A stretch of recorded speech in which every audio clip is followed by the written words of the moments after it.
அனைவருக்கும் வணக்கம். நான் உங்கள் ஜோதிடர் கோவை எம்ஜிகே. நண்பர்களே, ஐபிஎல்லுடைய இறுதி கட்டத்துக்கு நம்ம ரீச் ஆயிட்டோம். இன்றைக்கி நடக்க போகிறது பிளே ஆஃபில் யார் உள்ளே வர்றாங்க அப்படிங்கிறத டிசைட் பண்ணக்கூடிய கேமாக இருக்குது. Both RCB, சிஎஸ்கேக்கு.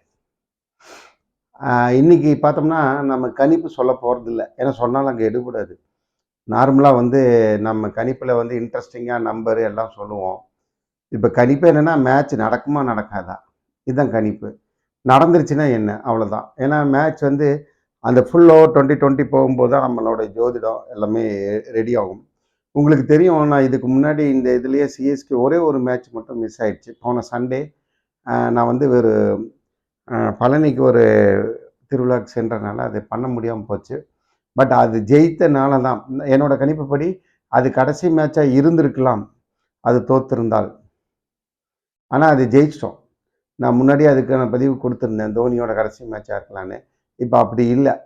கண்டிப்பாக நம்ம இன்னொரு சென்னை மேட்ச்சில் தோனி விளையாடுறத எதிர்பார்க்கலாம். அதுக்கான பதிவு தான் இது. இப்போ என் கணிப்பில் இன்றைக்கி மேட்ச் நடைபெறுமா அப்படின்னு எல்லாத்துக்கும் டவுட் இருக்கும், மழை வருதான்னு. ஆனால் கணிப்பின்படி மேட்ச் நடைபெறும். அது எத்தனை ஓவர் அப்படிங்கிறதெல்லாம் செகண்டரி. ஆனால் அந்த மேட்ச் கண்டிப்பாக நடைபெற்றுவிடும் அப்படிங்கிற மாதிரி ஒரு முடிவாக இருக்கும். சரி, செகண்ட் ஆப்ஷனும் வச்சுக்குவோம், இது கணிப்பு. இப்போ நடைபெற்றுச்சுன்னா நம்ம என்ன பண்ணணும் அப்படிங்கிறது தான் இன்றைக்கி இந்த இதில் பார்க்க போகிறோம்.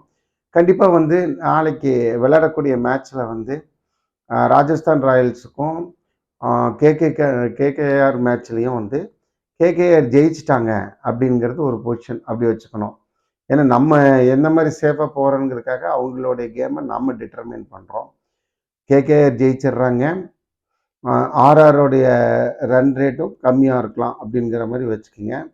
இப்போ நம்ம ஆர்சிபி நல்ல ரன் ரேட்டில் ஜெயிச்சிடணும் அப்படின்னு சொல்லிட்டா நம்ம குவாலிஃபயர் 1ல் போயிடுவோம். 1 and 2ல் நம்ம மேட்சஸ் சேஃபாக போயிடுவோம்.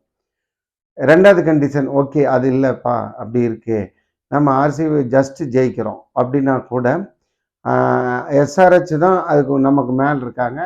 நம்ம நல்ல ரன் ரேட்டில் ஜெயித்தாலே போதும், நம்ம 4th பிளேஸ்க்குள்ளே வந்துடுவோம். அப்போ நம்ம எஸ்ஆர்ஹெச்சும் குவாலிஃபயரில் விளையாடுவோம் அப்படிங்கிற மாதிரி எடுத்துக்கலாம். எப்படி இருந்தாலும் சிஎஸ்கே ஜெயித்தாலே போதும் அப்படிங்கிற கண்டிஷனில் இருக்கிறோம். நம்ம நல்லா ஜெயிக்கிறது, அடுத்தவங்க தோற்கிறத பொறுத்து நம்ம 1 and 2 பொசிஷனுக்கு போவோம். இல்லைன்னா 4th பொசிஷனில் ரீட்டைன் ஆயிடுவோம். அநேகமாக சிஎஸ்கே பிளே ஆஃப்குள்ளே போயிடுவாங்க.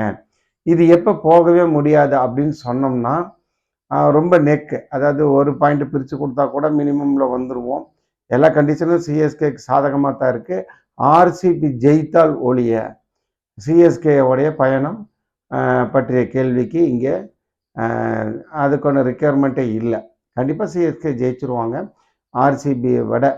ஏன்னா இது ஃபைனல் நாக் அவுட்டில் நமக்கு தெரியும் சிஎஸ்கே. நான் இது வரைக்கும் சொல்லியிருக்கிறேன், எப்போவுமே சிஎஸ்கேவை நான் ப்ரெடிக்ட் பண்ணும்போது கூட ஃபஸ்ட் ஹாஃபில் ப்ரெடிக்டே பண்ண மாட்டேன், ஏன்னா ஜாலியாக ஆடுவாங்க.